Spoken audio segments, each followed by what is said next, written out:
3 ta savol beraman, ikkitasiga to'g'ri javob bersangiz video registrator berib yuboraman. Davay. Tayyorsiz, bir kishi bilan o'ynaymiz. Siz bilanmi? Bo'ldi. Birinchi avtomobil shinalarining rangi qanaqa rangda chiqadi? Qora? Aniq. Bitta javobga to'xtashingiz kerak. Qora? Yo'q, topolmaysiz. Siz topolmaysiz, ya'ni ikkita savol bor. Ikkalasiga ham topsangiz yutib olishingiz mumkin. Ikkinchi savol, nima uchun o'sha qora rangga bo'yaladi? Bo'yalmaydi, nima uchun endi qora rangda ishlab chiqariladi undan keyin? O'zi asli oq rangda chiqadi. Kauchukimiz qorada chunki, kauchukdan bo'ladi. Ha, uglevodorod qo'shiladi. O'shaning uchun qora rangda chiqadi. Sababi nima uchun uglevodorod qo'shiladi? Kauchuk yilmasi uchun.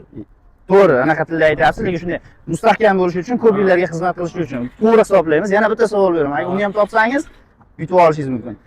Eng birinchi shinalar qaysi davlatda ishlab chiqarilgan? Angliya. Angliya. Bitta javobda to'xtashingiz kerak. Angliya. Demak, javobingiz Angliya. Tabriklayman aka. Video registrator yutib oldingiz aka. Yana bitta shartimiz bor. Bizning profillarimizga obuna bo'lib qo'yasiz. Qanaqadir 10 ballonlariga. Mana aka. Buni olib qo'ying. Ha, oladi.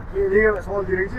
Bizning profilni kuzatsangiz aka, har hafta o'yin o'ynatamiz. Keyingisida xudo xolasa akkumulyator qo'yamiz. Istalgan avtomobil rusumga to'g'ri kelgan akkumulyator o'ynatamiz. Bundan tashqari ham obuna bo'lgan insonlarga shunday yo'l yo'lakis 5 savol. Asli boshqa narsalar savollardan o'qiladi. Sizlarga omad, sog'lik, polka bosinglar. Biz kuzatishda davom etamiz. Xalq podpisatsiya bosinglar. Xalqlardan beringlar. Bo'ldi, podpisatsiya bosamiz. Hammaga rahmat, biz kuzatishda davom eting.